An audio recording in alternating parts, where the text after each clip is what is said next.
So I'm going to start off with a short liability statement, which is that CJP is providing this webinar as a pro bono event designed to share knowledge and expand on information and resources available to support your decision making. You and your organization are responsible for the decisions you make about cybersecurity. I'd like to introduce you and read the bio for Nancy Viner. Nancy is a 17-year veteran of Fidelity Investments, where she most recently served as a cybersecurity and technology risk management executive, running the cyber team for workplace investing and health benefits marketplace. Prior to that, Nancy was the COO for Fidelity Trading Ventures, an internal consulting and innovation group that brought Luminex trading and analytics to the market. Nancy earned her BA at the University of Western Ontario and her JD from the New England School of Law, and is a member of both the New York and Massachusetts Bar Associations. For 25 years, Nancy has enjoyed contributing philanthropically to many of the Boston Jewish organizations. Nancy is currently a member of the Combined Jewish Philanthropies Board of Directors and currently serving on its Governance and Nominations Committee. Nancy's past CJP leadership spans many different committees, and outside CJP includes serving as the regional board chair for APAC and on the National Council, and as a former board member for Yad Chesed, among many other affiliations. We're also joined today by Ted Penfield, and Ted Penfield is the Associate Vice President of Information Technology at CJP. He heads up the Cybersecurity Initiative within CJP, and Ted has been with CJP for 11 years, though he has 30 years of experience in IT leadership positions in both commercial and nonprofit organizations. So as I mentioned before, we're going to record and distribute the recording in coming weeks. And right now it gives me great pleasure to turn this over to Nancy. Thank you. Thank you, CJP, Jeremy, and Ted, for the opportunity to join you today. It is a thrill to participate in this conversation. Thank you all for joining us. Purpose of our conversation today is so everybody can be a little more savvy, cyber savvy, and more importantly, protect our organizations, our data, the data of those organizations, and ourselves. So we're gonna show a couple of stats here just to scare you all. You know, we love these stats, and I'm gonna hit only a couple of them. But the first one I wanna hit is 94% of cyber attacks begin with a phishing email, that top one in the orange. This is really important. And one of the reasons why we're speaking today, because phishing is so pervasive and how sophisticated our bad criminals are, the bad actors are. And we'll talk about that and spend a little time on phishing, how to recognize it, and what you can do. The other stat I wanted to hit is the bottom one in the light blue. 65% of users use the same password across multiple accounts. I won't ask for show of hands because I can't see you, but I bet most of you have done this in one place or another. And we're going to talk about good password hygiene and how important it is to separate your passwords, and some things you can do and think about when you log in, change your password, and some security features you should be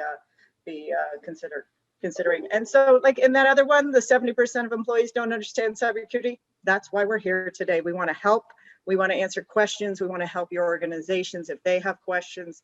And so, you know, let's get started. Next slide, please. Cyber threats, common scenarios. So I'm not going to actually read this slide. I'm going to trust that you all can, but we're going to hit a couple of the big themes on this slide. Malware. This is ransomware where people get caught by opening an email attachment or hitting a link. We need you to be really vigilant. You're all our partners in cyber. And so don't assume that just because it comes from an executive or a board member or somebody you know, a trusted source, that it's legit. You know, their account might have been taken over. And it's really important that you double check before you hit something, anything that feels like, I wonder if I should open that. Check with your IT to make sure it's not a phish. Check with the person who sent it. I always say, if, you know, Nancy Viner has never sent you a document before all of a sudden says, you need to open this, you need to open it now, don't trust it.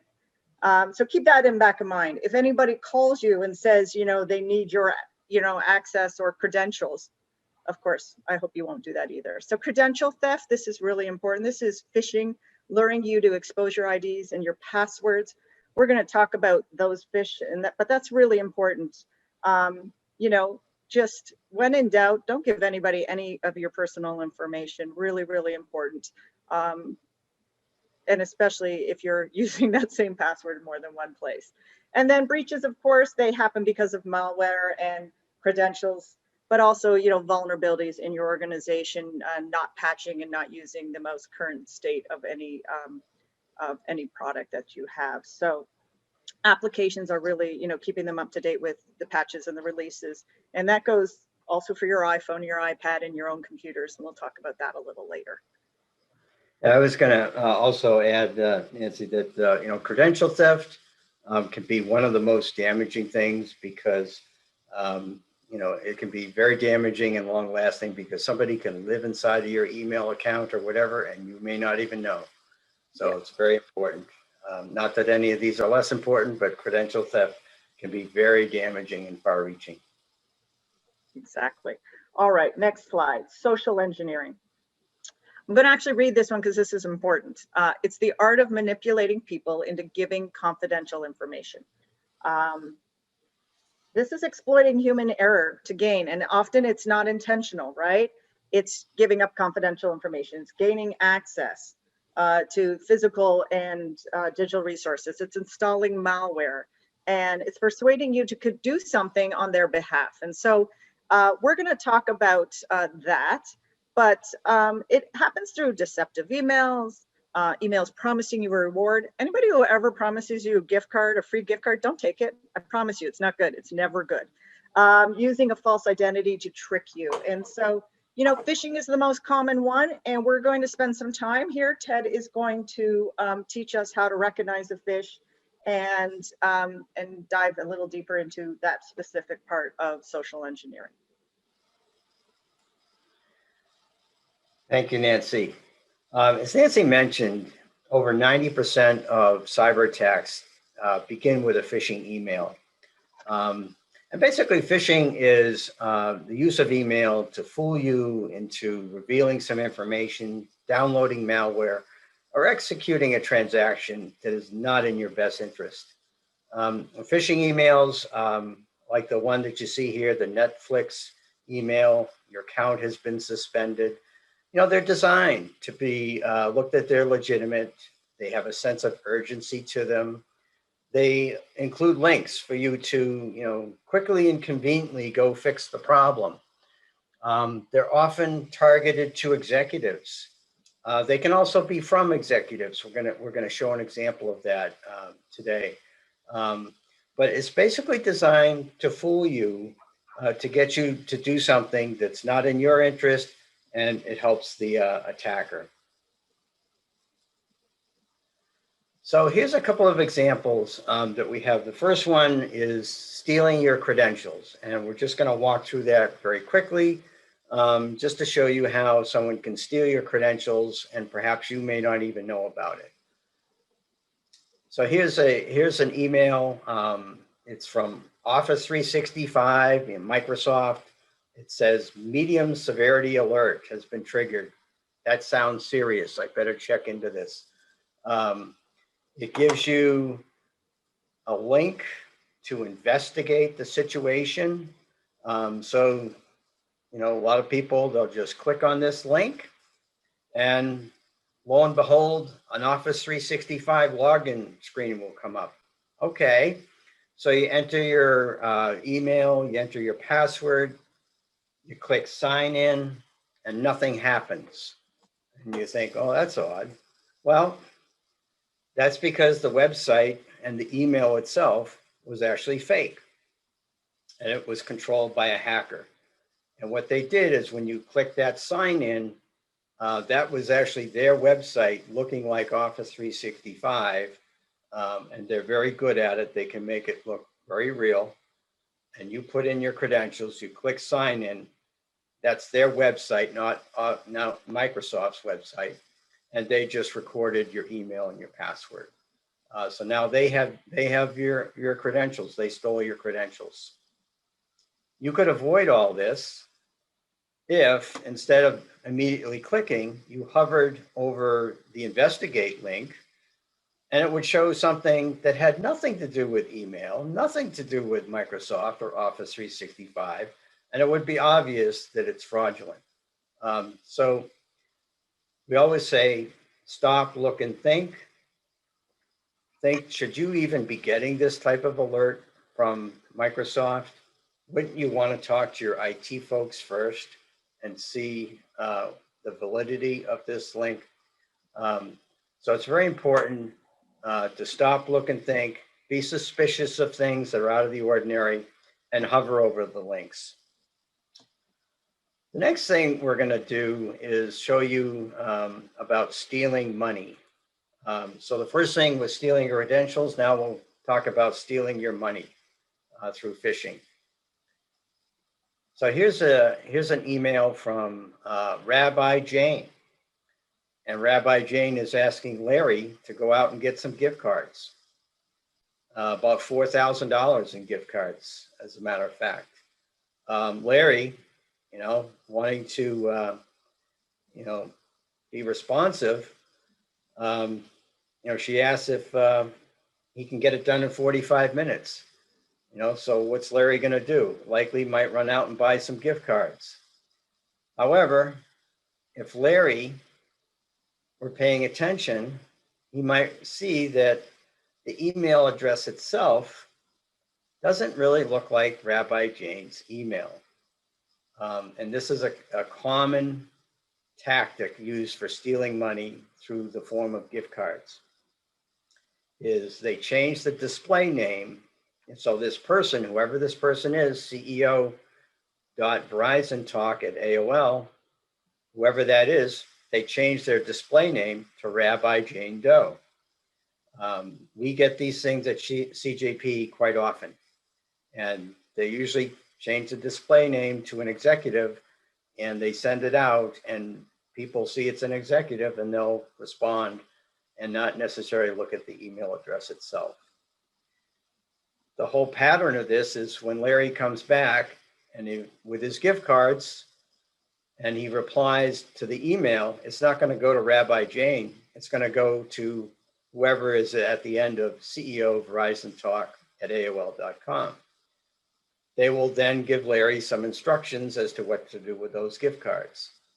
Hackers love gift cards, and they'll either tell him to mail them, or someone will come pick them up, leave them at the front desk, sort of thing. Or, hey, just read me the codes on the back of them. That's all I need. Just email me the codes. And the hacker has essentially stolen $4,000 from the organization. So that's a very common theme, stealing your money. We see it at CJP often, and we educate our folks. Don't buy any gift cards.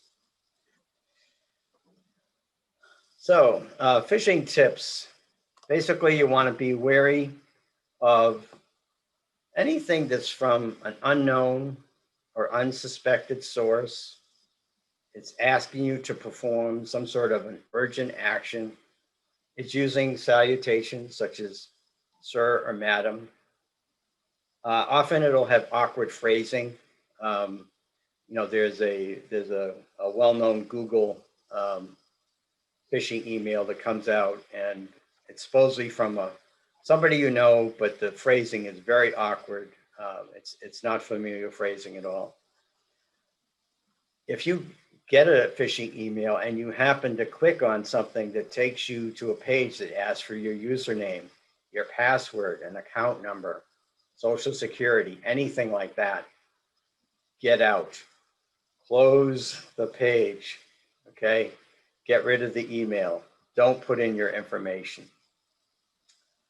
Another thing is, even if you get something that seems very peculiar from a trusted source, you get an email from the headmaster, the president, the rabbi of your organization, and it's asking you to do something quite unusual. Pick up the phone, talk to them, call them up, talk to them, validate what's going on. Did they, in fact, ask you to do this? Because for all you know, maybe someone has broken into their account and is acting in a malicious way, masquerading as them. You just don't know. So don't just immediately react from a trusted source when they're telling you to do something that doesn't seem right and it's involving confidential information or paying money or things like that. Think before you click. Ted, I want to just add one or two things here. So great content here. One of the things I would say is if your bank is asking you to do something, pick up the phone or log in. Do not do it through the email. If you see Microsoft Office 365 or your email is almost full, or, you know, there's some really great ones, and Office 365 is one that you see a lot of. It's one of the most common ones where you're running out of memory or your password or something like that. Don't assume that it's legit. It's really one of the most pervasive ones. So I always say, go to the website, go to your IT guy, especially if it's personal, like, you know, Bank of America or something like that, financial, let's say even a Fidelity or anybody else. Don't assume that it's legit. Go directly, make a phone call and say, you know, I got this email, is this correct? Or go in and log into your account to see if there's something that you should do from, you know, from the account that way. I'm just going to add here, if anybody has any questions, you can throw it in the Q&A or the chat, please. I'm sorry, we should have said that earlier. We see the 2FA question, we'll hit that in shortly. But if anybody has any questions as we go along, don't be shy. Feel free to throw it in the chat or the Q&A, okay? Yes, we'll have about 10 or 12 minutes at the end to go over questions, but please do put them in the Q&A so that they're queued up, and we want to make sure that we get all your questions. Okay, so we understand that just showing you a couple of examples of phishing is not going to make you completely aware and able to understand phishing attacks and that sort of thing. Awareness training is really a key to success here. It's one of the easiest and one of the most effective things that you can do. Awareness training is often delivered through online courses, and they're going to give you the skills that you need and the understanding to spot phishing emails, social engineering, other malicious attempts, so that you can be the first line of defense in protecting your organization's network from hacking, cyber attacks, and other malicious activity. CGP is offering the community some web-based training from a company called Interpro IQ. It involves 7 sessions, and it's available on a multitude of platforms and browsers, be they computers or mobile devices. So you can get your organization trained to be more aware of phishing and cyber attacks, social engineering, and that sort of thing. As I mentioned, there's 7 sessions that cover various aspects of awareness training. CJP is going to be providing the first year of training and testing free of charge to its affiliated partners. So we'll have the testing, and then we'll be able to do training by sending out test phish emails to determine how susceptible people in your organization are to phishing. And this is a very valuable component in terms of understanding how phish prone are the people in your organization. So training is the first part to give you the skills, and then testing is the second part to see if that's really working and if the training is being effective. So CJP is going to provide the first year of training free of charge. And in order to enroll, you just need to contact us at CJP Cybersecurity at cjp.org, and then we'll be in touch with more instructions on the enrollment process. Okay, now Nancy's going to talk a little bit about password hygiene. Thank you, Ted. And if anybody has any questions on that product, we can answer questions at the end if people want to ask a little more about how they get involved there. Good password hygiene. It's critical. I can't stress this enough. And we're going to go through a couple of these. Avoid reusing passwords. I know that's really hard. I know that I got a new phone and just updating my phone and every app I had was painful, right? So you're like, wait, I don't know what that app was, what my password was for that app and that app and that app. But it's really important, especially work versus personal, that you have a different password. It's really important that for your banking and anything financial, you have a different password. Your password for LinkedIn should not be the password for Bank of America. Okay, let's just be really clear here. You really need to have keep your parts of your life separate. I would argue that you probably should use a password manager, which is at the bottom, but that's not for everybody. But really be thoughtful about your passwords and what information you're putting on there. So let's say I have a dog named Cooper, and I was born in 1969. If you went on Facebook, although I post nothing, if I used Cooper 1969, it wouldn't be that hard for a bad actor to figure that out if they were looking at LinkedIn and Facebook to try to figure out my password, right? So if you're posting a lot about your life, the town you lived in, the town you grew up, and your dog's names and your kids' names, most people go with what they know and what they'll remember. So keep that in mind, okay? Use a passphrase. This is really important. And all those complexity rules are actually going away. NIST did some studies and said, all the rules that they put in place the last 10 years aren't that successful. So you're going to see more opportunities to do words and like, I love muffins, and you can put some numbers in there and whatnot. Less so than you need a capital and a character at the end. But if it gives you the opportunity, try to make your passwords longer than 8 characters and a passphrase. Enable two-factor authentication. This is really, really important. So the question was asked, how good is it? It's really good. Google says it stops 99%. Look, nothing's perfect, but if you have the opportunity to enable this on your banks and on your LinkedIn and your Facebook and other things, I would say look at your security features and what you've configured and not, and think about them. I think it's really important for some more than others, but it's really important. It's an extra added layer of, is Nancy the person logging in? That said, I would also keep an eye on locking your phone so someone can't steal your SIM card, because then they're getting all of that information. It's going to your phone, and all of a sudden now they're saying, yeah, I'm Nancy, right? So keep an eye on these things. They're all interconnected, but if you have the ability to add more security features to your accounts, so that's a little harder for people to take advantage and steal your identity and steal your money, I would say absolutely configure for multi-factor, two-factor authentication.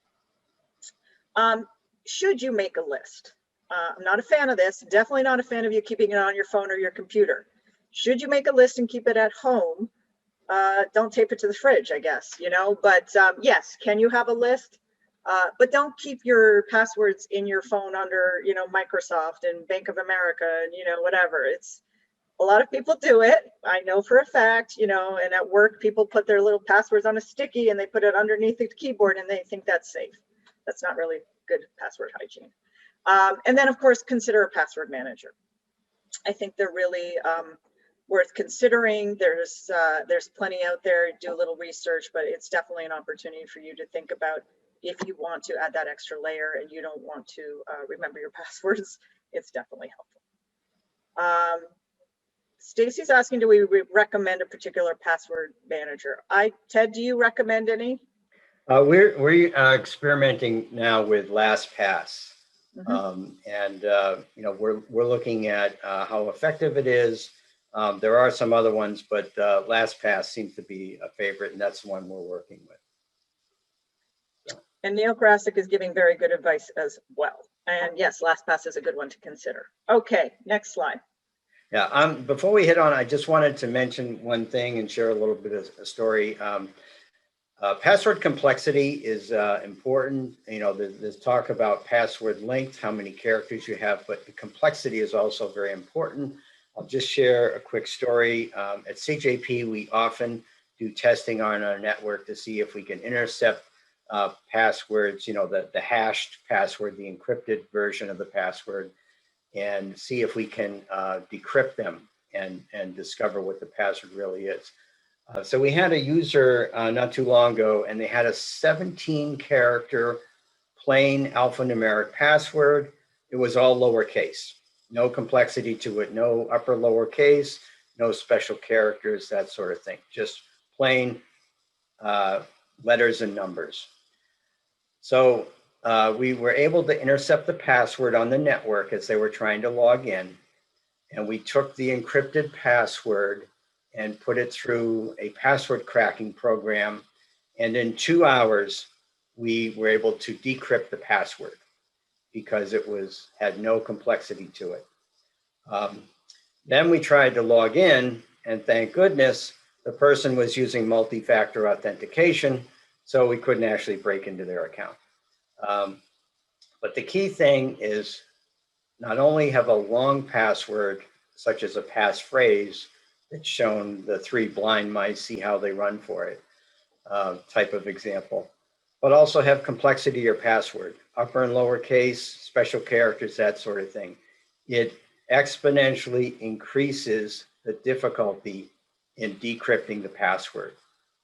Password cracking capabilities are very, very advanced now. And just because you have a 12 or 15 or 17 character password does not mean that it can't be cracked. Before we move on, I would also say, especially if you've been involved and you know that certain sites have been hacked, and you're like, but I changed that password, but you're using that password somewhere else, or you're like, oh, that was a couple of years ago, I'm going to go try that password again. Because we're all creatures of habit, and often people go, you know, they might put their hometown of Boston 2020 and then they add a 1 on the end or a 2 on the end, and they just, you know, they change that last number. And I'm sure some of you are like, yeah, I've done that before. Try really, really hard never to reuse a password or make it more complex, because they do take old passwords, and then with contextual stuffing, they just, you know, bang it against the door and see if it gets in. So really, really encourage you to use different passwords. Don't reuse a password, and be thoughtful about it. Okay, and that's a really one. Somebody just posted, Neil Karasik, have I been pawned? Really great opportunity. It's kind of like a little freaky. You put your name in there, and it'll tell you whether, you know, you were part of a breach. Hopefully you would have been notified if you were, but it reinforces, you can check to see whether you've been breached, and whether, you know, let's say Marriott, you need to go change your Marriott password, and oh, if you use that password somewhere else, you need to go change and have a different password there as well. Okay. I know more password questions. We'll get to those, but let's just keep going, and we'll come back to the ones that are in the Q&A. Okay, but keep asking. All right. All right. Data security. Really important conversation here. Top bullets, really one of the most important things I'm going to say to you. When you work for any organization, synagogue, nonprofit, it's not your data. And anything that you create for them is not your product. Anything you develop for them is not your code. I hope that you're all aware of the policies that are at every organization, and that you know these rules, but just in case, I'm going to reinforce this. The data is the organization's data, not your data. Why do I say that? Well, I'm not sure what your policy says, but I'm going to assume it says you can't upload it to the cloud. You can't send it to your Gmail. You can't print it and take it home and, like, you know, throw it in your drawer for, you know, your next job. Okay, so the data is not yours. Keep that in mind. But more importantly, you want to be really careful when you share that data. And that's a couple of things we're going to talk about. We're going to talk about encryption. We're going to talk about who you're sending it, who's asking for it, and making sure you're sending it to the right individual, right? So why is this important? Especially when it's, you know, personally identifiable information, whether it's social security numbers, addresses, you know, HIPAA data, you name it. You want to be really careful what you're sending. You want to really make sure the person who asked for it is allowed to get that information. And then you want to make sure you're using encryption. If anything I've said doesn't make sense to you, please talk to your manager. Please talk to your IT guy. I don't know how to encrypt. I don't know when I should encrypt. These are really important conversations that every organization should be having with their staff, of when and how to share data. This is really critical. These are the crown jewels of your organization. It's important for the continuity, the day-to-day operations, but more importantly, it's important for the trust of your clients and of your donors, that they trust that you have the right controls in place and that you are concerned about this. And this goes to your cyber program. And so really want to make sure that you're all being really thoughtful about how you handle data. Last one, the second last one, I would put this one in here after the issues of January 6th on Capitol Hill, because most people don't think about it. At Fidelity, we talked about it a lot, but I don't know if other companies do. Lock your computer when you leave your desk, especially if you're running out in a riot. But hypothetically, that doesn't occur on a daily basis, especially depending on your role and the data and what's on your desktop or what you're working on. If you're going to the bathroom, you're going out to lunch, lock your computer. I know one day you'll go back to the office. I would argue you could do it at home as well if you've got, various folks in your house walking around reading your stuff. But it's really important to lock your computer as well. Ted, what'd I miss? No, this covers it pretty good. In terms of questions, you should always know who in your organization you should go to, be it the IT person, your supervisor, some other kind of manager, security officer in your organization. Be cognizant of where you should go to ask questions, and then also understand, make sure you understand the policies that your organization have. And maybe your organization doesn't have enough policies, and that, that can become a working assignment, is to get them developed. And we can help you with that as well. Okay, next slide. Protect yourself at home. So one of the things that I love to discuss is and especially because you're all working from home, or most of you, I would imagine, this is just as important for things for you to think about at home as it is in the office. Your data at home, making sure you don't get compromised. Hopefully you're not working on your own personal computer. Some of you may be, different conversation. Hopefully you're working on your business's laptop that has different controls in place, but let's say you're not. What you do at your home is really important. So you want to make sure that you don't take any steps that might put work at risk as well as yourself at risk. Okay, so your own computer. Update your computer just as you would, as we would say this to anybody in any business. Systems and anti-malware software are really, really important. If you don't have it, buy it, do something. This is really, you've got to keep yourself up to date, especially today. Secure your IoT devices. Whether this is Alexa or your router or your Nest or gosh, I don't even know what else is out there today. There's so many. But when it comes to you, there is a default password. Change it, please. Just log in, change your default password, and protect yourself. This is really important, okay? Be careful with the use of wireless. This is at home, making sure your wireless is locked properly and not open, but also if you're going to Starbucks. So Starbucks probably has an open wireless, and then they probably have one that needs a password. If you're out somewhere, ask for the one that needs a password. It's really important. Be careful if you are going to go on an open wireless that it doesn't say Starbucks and it's spelled slightly off, and that someone's not, in the neighborhood trying to get your credentials. I would say don't do your banking anywhere that's not secure. So don't do it at the Marriott. Don't do it at Starbucks.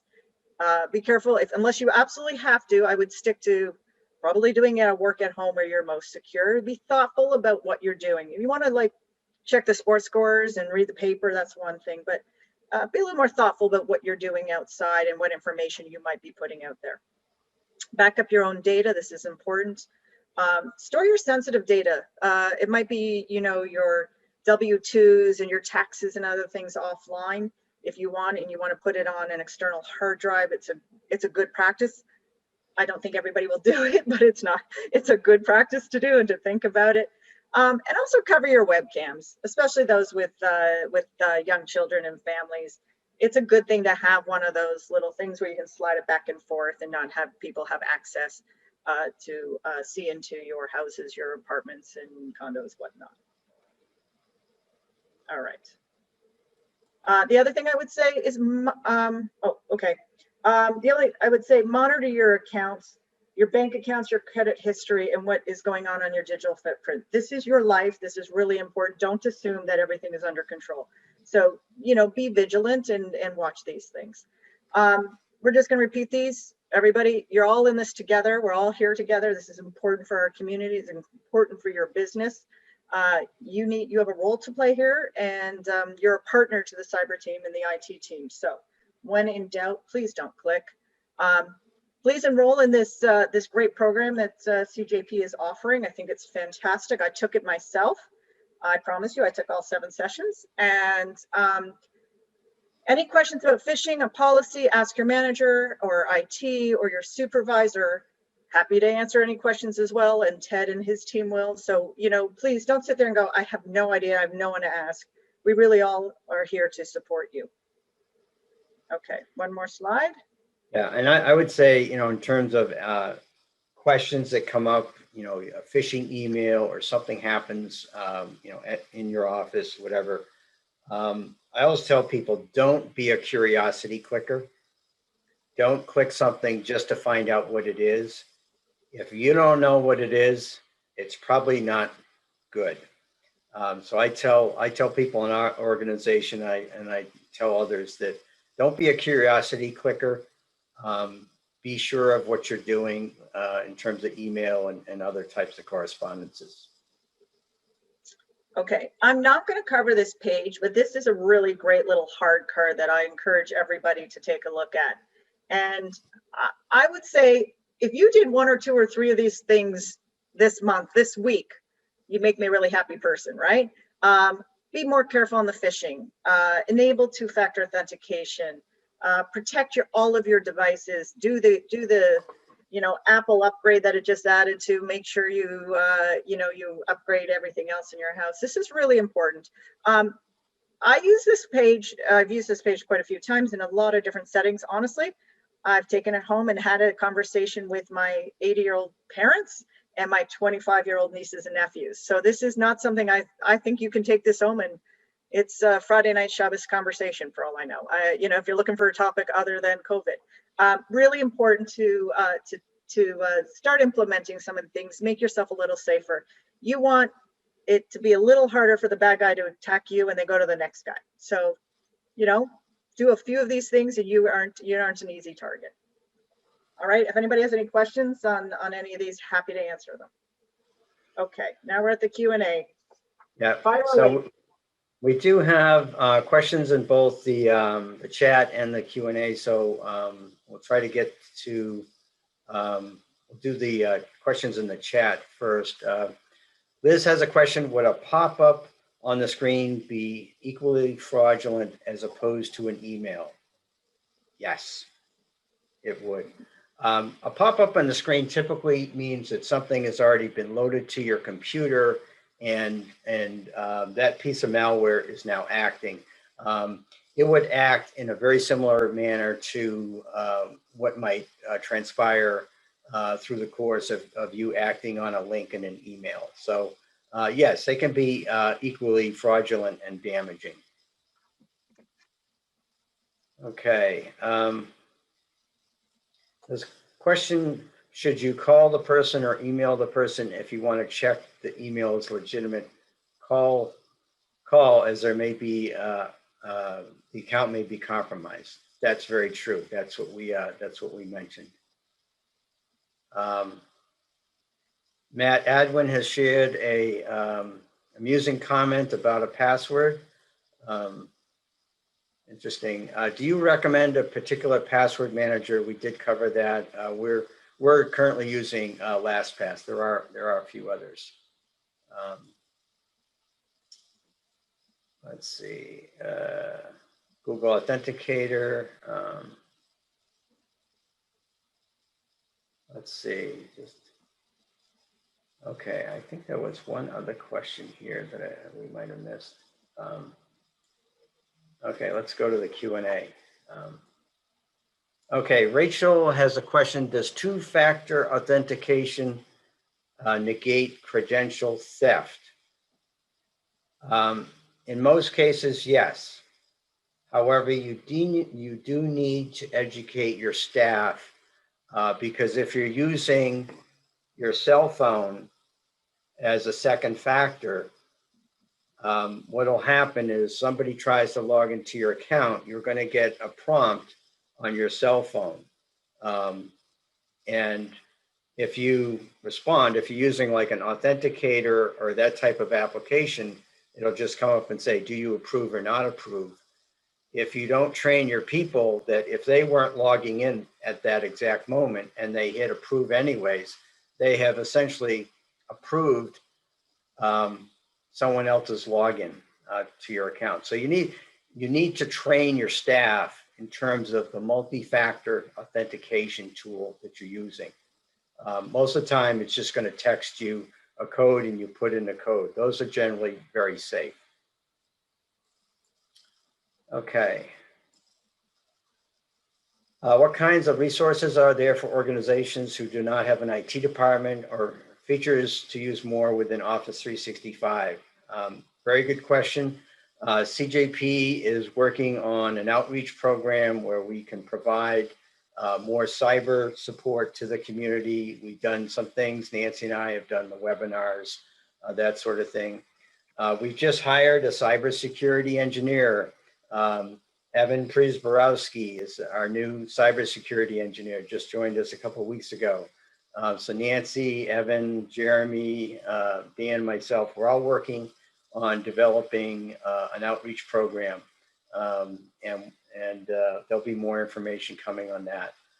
Ted, let me take that one too. So Yep. If you had a security assessment and there was some specific requests or recommendations, one, we could talk about that, but there's also plenty of support for professional services very easily to get to help you very quickly configure your Office 365 quickly versus you know, you guys going online and learning how to do Office 365. That's not a good use of anybody's time. So Sophie, happy to take that one offline and talk to you and Yad Hesed.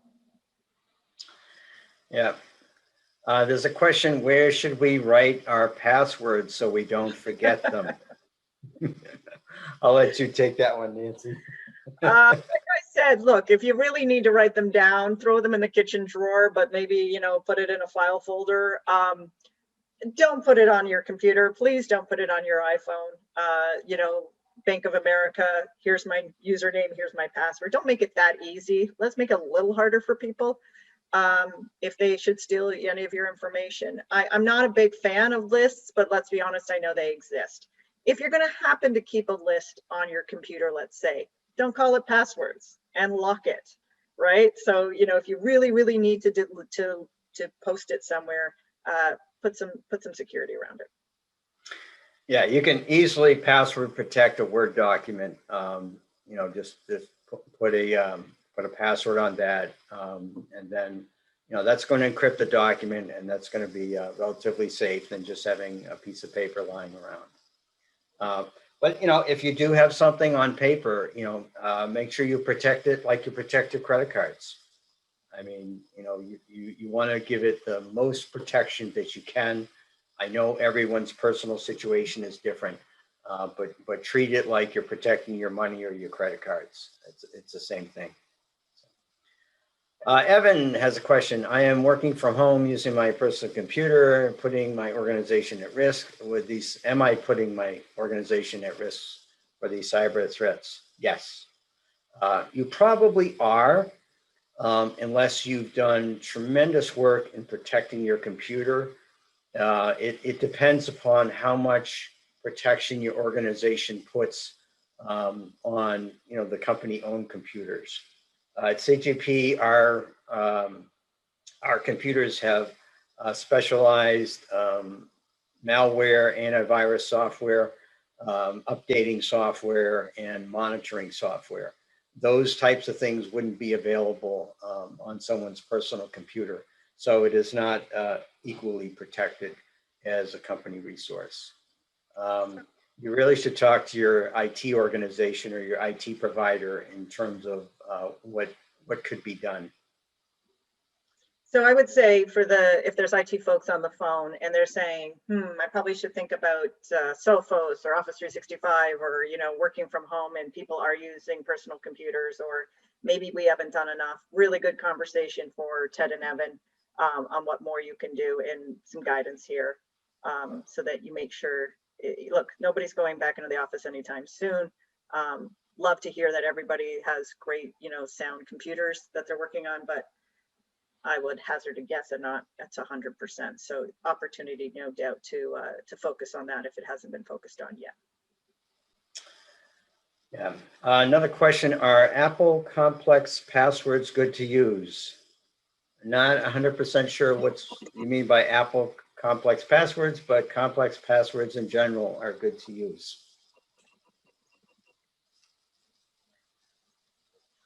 Okay. Is it risky to have work email and personal email on the same phone? I would say that it's better to have a separate application for work. Like if you use, a lot of people use Outlook for work. So you'd have the Outlook client on your phone for your work email, and then you'd have the native mail application for your personal email. That protects you as well as provides some separation on the phone. But you really, if you're going to be doing work on your phone, you should really have a mobile device management software in place. I mean, that's really how to protect the phone. Okay. Rachel has a question. Smartphones and browsers often offer to save passwords. I've told my users that this is a bare minimum for password management. Is it sufficient? Well, it kind of depends who you ask. If you have access to the device, then you have access to the passwords. Additionally, not all browsers store passwords in a secure way. Some do not. So that, it may be safe in some situations and not in others. I don't know if you have any thoughts on that as well, Nancy. I won't lie, I use them, but recently I've read several articles that suggest I shouldn't be using them at all. So I'd say be selective, be very selective on, if it's something that's not that important and it's, you don't have any real personal data there, or it's not your bank accounts, then sure. But I'm not a big fan, honestly. I think it's just not a good idea. It's just one extra risk that you may not need.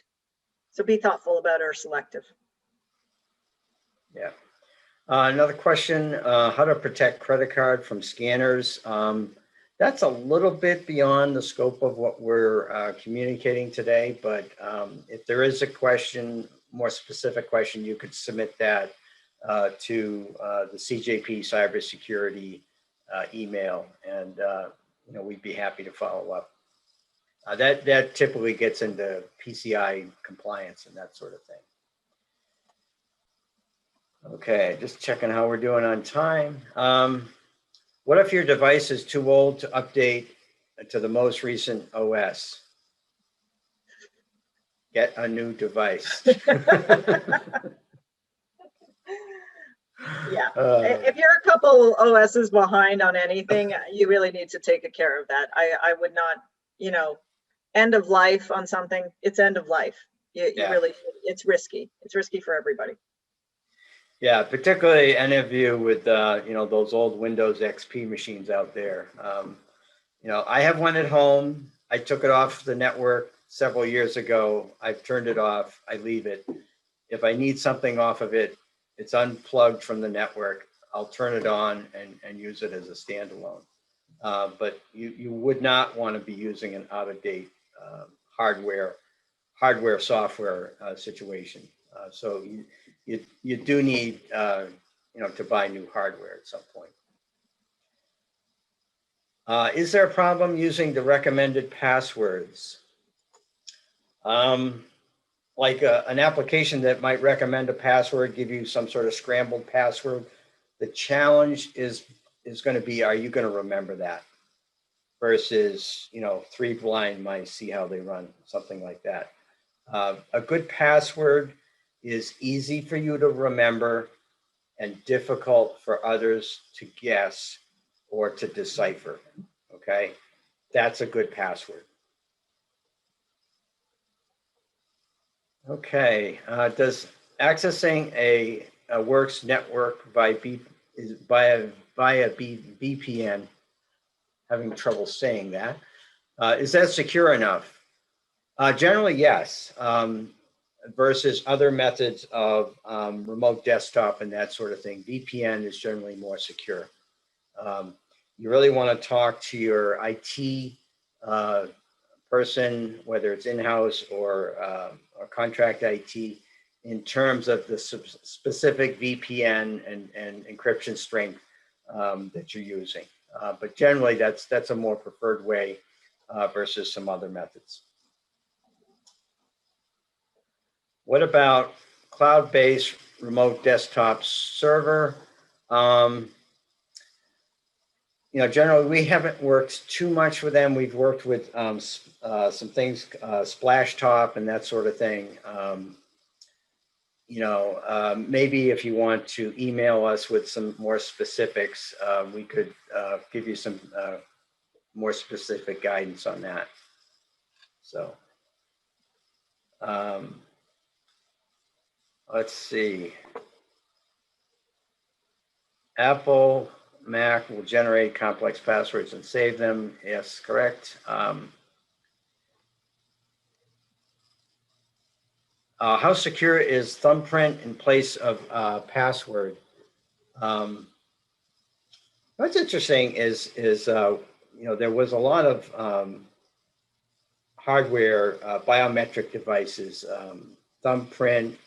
Now the phones use facial recognition, and I think facial recognition is winning out over the thumbprints in terms of biometrics. I've used thumbprint on both phones and computers, and you tend to have to update them fairly often because they tend to drift or whatever. So they're both generally secure. Are they more secure than a password? They're not as reproducible, and it's not something you can decipher.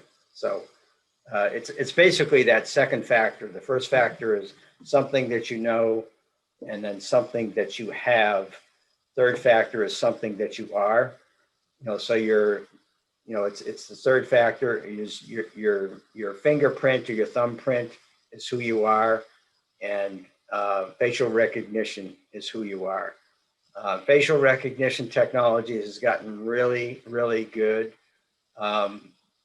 I just share a story of a friend of mine who got caught at a ski area using his son's lift pass, season pass, and he had his goggles and his face mask on and everything, covering up most of his face, and the facial recognition system still caught him. So anyways, facial recognition technology is pretty good. Okay, I think that is all the questions we had. Just want to see if there's any a question more. on single sign-on here. Nancy said we should have a different password for each app. Okay, what I would love for you to have a different password for each app, but that may not be realistic.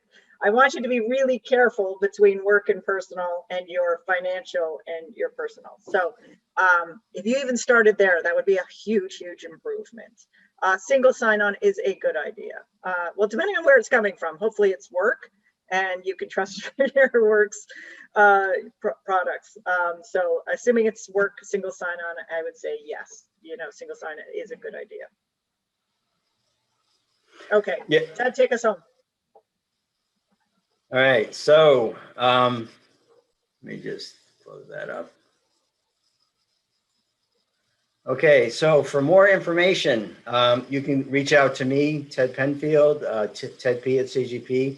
Evan, our new cybersecurity engineer, there's his email address, Nancy's email address there.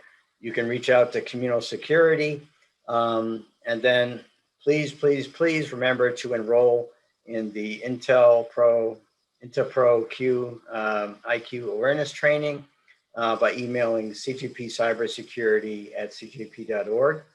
You can also reach out with questions to that same email address as Evan and I both get that email, as well as the folks in communal security. So please do that. Also, we're going to have another session, a repeat of this session in February for those of your colleagues who weren't able to make it today. And that is Thursday, February 11th from 4 to 5 p.m. Please share that information. Anyway, so I want to thank Nancy for joining us, and I'm going to turn it over for Jeremy for a wrap up. Thank you. Great. Thank you, Ted and Nancy, and for all of you who have been here today. We got some great questions. The questions are still coming in.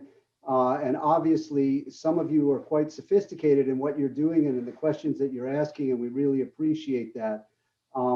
So yes, first of all, thank you all for joining us today. Please do spread the word. And we really thank Nancy Viner and Ted as well for their expertise and knowledge in this area and for providing this great presentation. As we mentioned, we are going to post it and we'll send it out to you. And we will have some follow-up. We'll send out the PowerPoint slide deck as well. And it'll probably be a few days from now before we do our follow-up because we want to get all the links up and everything else. But we're really gratified by the turnout. And we're also really excited here at CJB to begin to offer more support. The webinar is the beginning of the support structure. Interpro IQ is another thing that you and your staff can sign up for and then do self-paced training. And we really find that's an exciting way to get people to be more aware. So we're really excited by the expansion of this program and bringing Evan on board. So again, as Ted mentioned, we're going to be doing this again on February 11th from 4 to 5. So let people know about that. And thank you all very much. And we look forward to hearing from you and seeing you again when we're all allowed to see each other in person. So thank you, and we'll log off now. Take care.